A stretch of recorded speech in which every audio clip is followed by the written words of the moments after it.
Bismillahirrahmanirrahim. Assalamualaikum warahmatullahi wabarakatuh. Kembali lagi bersama saya Lili Rahmawati. Di sini saya akan menjelaskan mengenai UML atau Unified Modeling Language. Langsung saja kita akan masuk pada pengertian. Pengertian UML.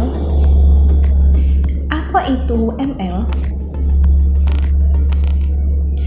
UML atau Unified Modeling Language adalah suatu metode dalam pemodelan secara visual yang digunakan sebagai sarana perancangan sistem berorientasi objek.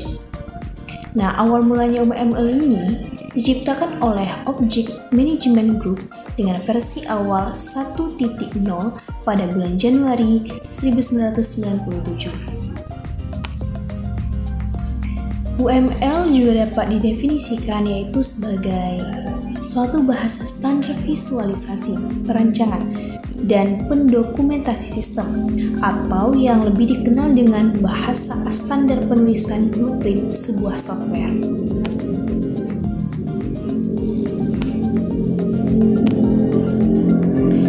Lalu apakah tujuan dan fungsi dari UML ini? Yang pertama, UML itu dapat memberikan bahasa pemodelan visual atau gambar kepada para pengguna dari berbagai macam pemrograman maupun proses merekayasa. Kemudian UML ini dapat menyatukan informasi-informasi terbaik yang ada dalam suatu pemodelan, memberikan suatu gambaran model atau sebagai bahasa pemodelan visual yang ekspresif dalam pengembangan sistem. Tidak hanya menggambarkan model sistem software saja, namun UML ini dapat memodelkan sistem berorientasi objek, mempermudah pengguna untuk membaca suatu sistem, berguna sebagai blueprint. Jelas ini nantinya akan menjelaskan informasi yang lebih detail dalam perancangan berupa coding suatu program. Contoh jenis diagram UML yang sering digunakan. Yang pertama itu adalah use case diagram. Nah, di sini kalian bisa melihat di sini ada use case diagram dari ATM. Ada customer, ada ATM technician dan banknya. Lalu apa pengertian dari use case diagram? Pengertian dari use case diagram.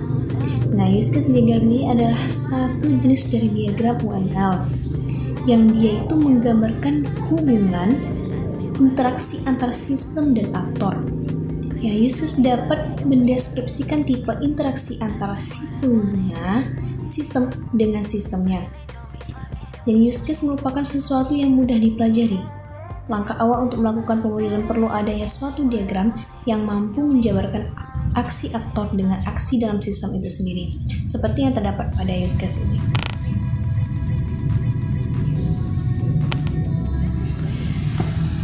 Lalu apa tujuan dari use case diagram? Yang pertama itu memetakan kebutuhan sistem, kemudian mempresentasikan interaksi pengguna terhadap sistem. Untuk mengetahui kebutuhan di luar sistem, kemudian diagram use case ini digunakan untuk mengetahui fungsi apa saja yang ada di dalam sebuah sistem dan siapa saja yang berhak menggunakan fungsi-fungsi tersebut.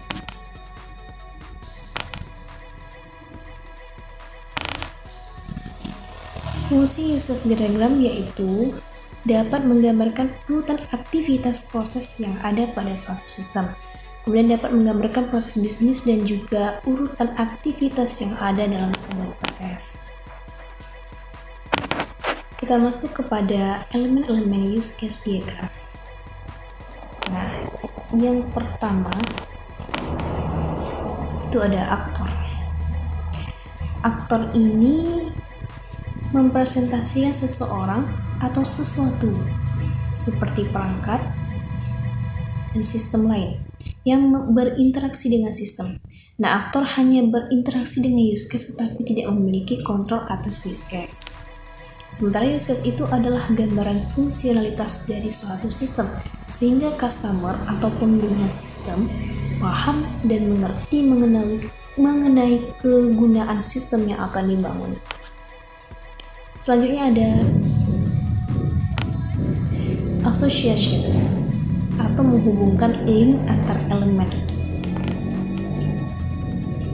Kemudian include, yaitu kelakuan yang harus terpenuhi agar sebuah event dapat terjadi, di mana pada kondisi ini tuh sebuah use case adalah bagian dari use case yang lainnya.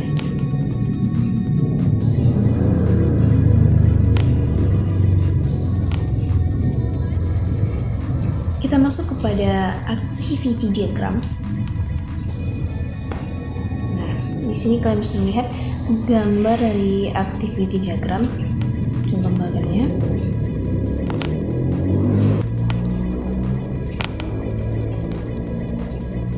Pengertian dari activity diagram. Activity diagram atau dalam bahasa Indonesia itu berarti diagram aktivitas. Merupakan sebuah diagram yang dapat memodelkan berbagai proses yang terjadi pada sistem, seperti layaknya runtutan proses berjalannya suatu sistem dan digambarkan secara vertikal, secara vertikal. Aktivitas diagram ini adalah salah satu contoh diagram dari UML dalam pengembangan dari use case. Tujuan dari activity diagram ini, yang pertama itu menjelaskan urutan aktivitas dalam suatu proses. Kemudian dalam dunia bisnis biasanya digunakan untuk memodeling atau memperlihatkan urutan proses bisnis. Mudah dalam memahami proses yang ada dalam sistem secara keseluruhan. Merupakan metode perancangan yang terstruktur, mirip dengan flowchart, namun data flow diagram. Kemudian mengetahui aktivitas aktor atau pengguna berdasarkan use case atau diagram yang dibuat sebelumnya.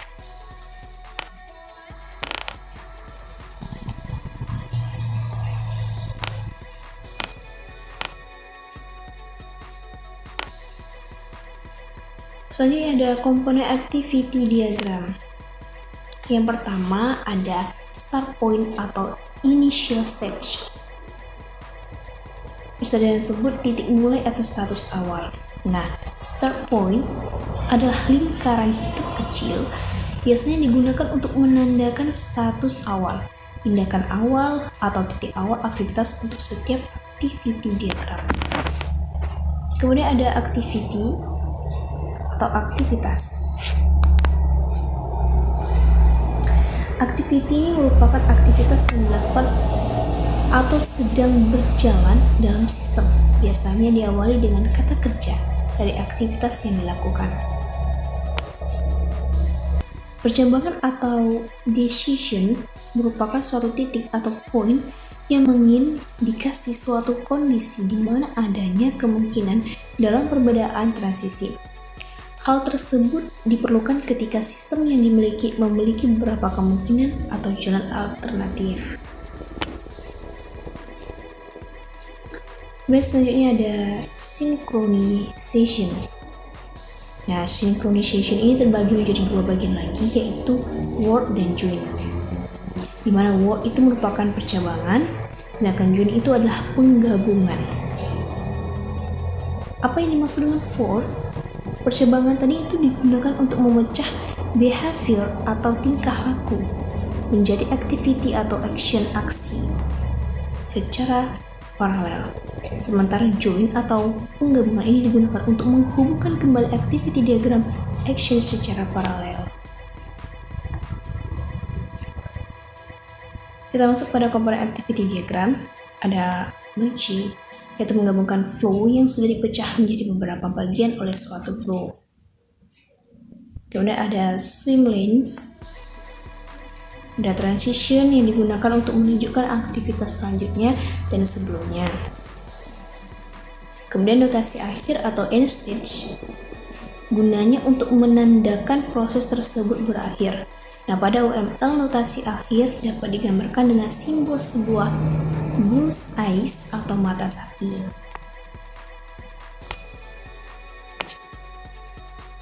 Sequence diagram. Kita lihat di sini ada sequence diagram. Oke. Di mana sequence diagram ini merupakan diagram yang menjelaskan interaksi objek berdasarkan urutan waktu. Berarti sequence ini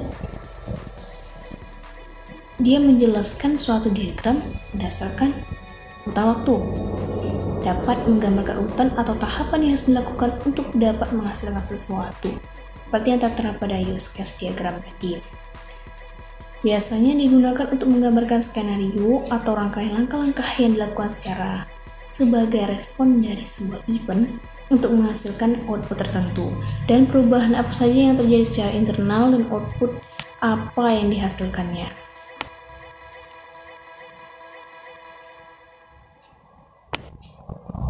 Elemen-elemen diagram sequence. Yang pertama ada aktor atau orang atau sistem eksternal lain yang menerima manfaat atau menggunakan sistemnya. Kemudian ada objek, yaitu objek yang terlibat pada sistem. Selanjutnya ada lifeline, yaitu sebuah garis yang menggambarkan masa hidup dari sebuah objek dalam sequence diagram. Execution occurrence, sebuah persegi panjang yang menggambarkan waktu terjadinya pengiriman atau penerimaan pesan. Message, yaitu informasi yang mengalir dari satu objek ke objek lainnya. Kemudian ada guard condition, yaitu suatu persyaratan yang harus terpenuhi agar suatu pesan itu dapat dikirimkan. Object description, yang menggambarkan akhir dari sebuah lifeline object.